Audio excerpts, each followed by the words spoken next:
Hey there, Professor McCoy here, going over how to read notes in Treble Clef on the piano keyboard. First thing you want to know is how to find the 7-letter names on the keyboard.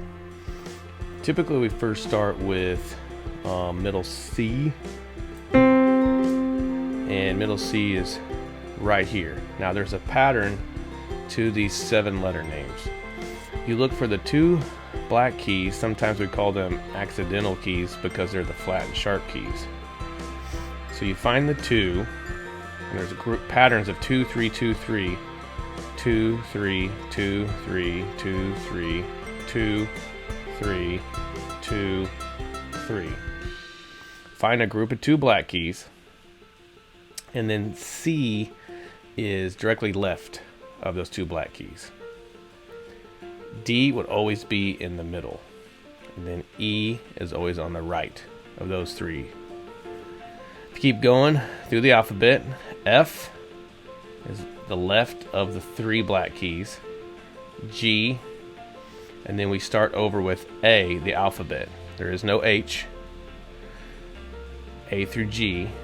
We have A, B, and then C again. So you see how we have the 2 black keys, and then C is directly left of those.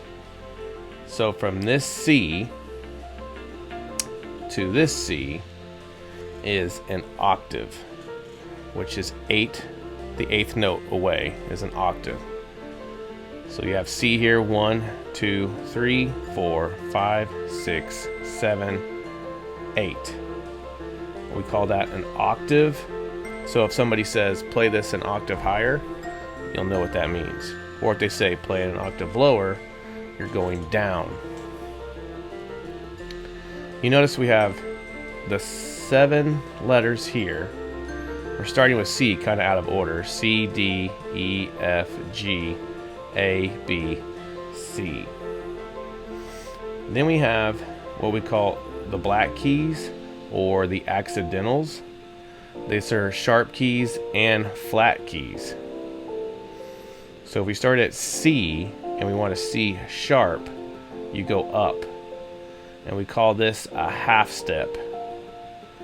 Half step up. A whole step is 2 halves make a whole.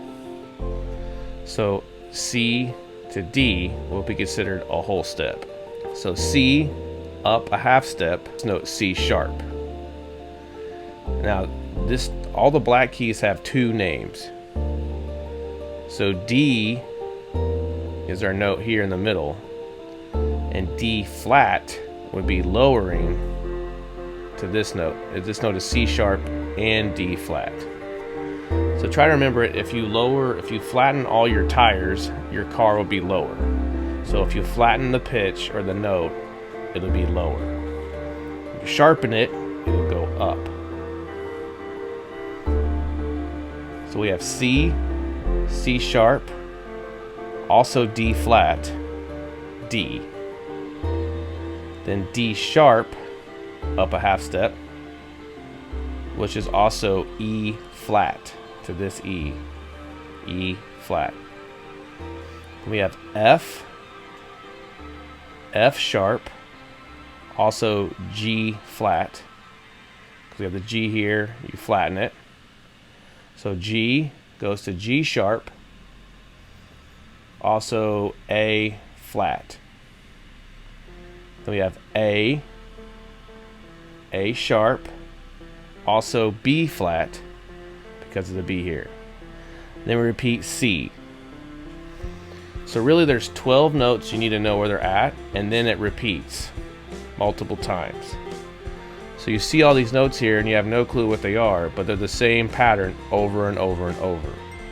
You can start here in the lower end of the keyboard. You notice you have the 2 black keys. C is on the side. D, I think if D is down under the 2 black keys. Then you have E on the right side.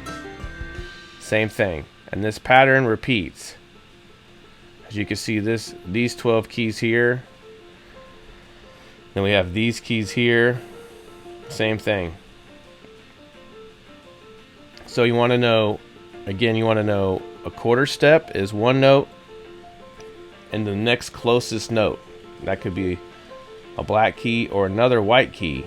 Like for here, B to C is a half step. Or B to C sharp would be a whole step because 2 halves equal a whole. Now, let's look at the staff and see where these notes connect. If you look at the staff, you see E here at the bottom. And E, this is a certain type of E, not just any E. It is the E that you find here on the keyboard. And you know where that E is. When you go up the keyboard, the pitches go higher. Just like if you go up the staff, the pitches go higher. So if you have E here on the staff, and then F is the next note. Or you have E here on the keyboard, F is the next note. So F to F sharp, you have to know where F sharp is on the staff. On the staff, F is here, and then you would put a sharp sign next to it and make it F sharp. So when you go to play the keyboard, usually the treble clef is the right hand notes. You have your C, D, E, F, G, A, B, C. This is also the C major scale.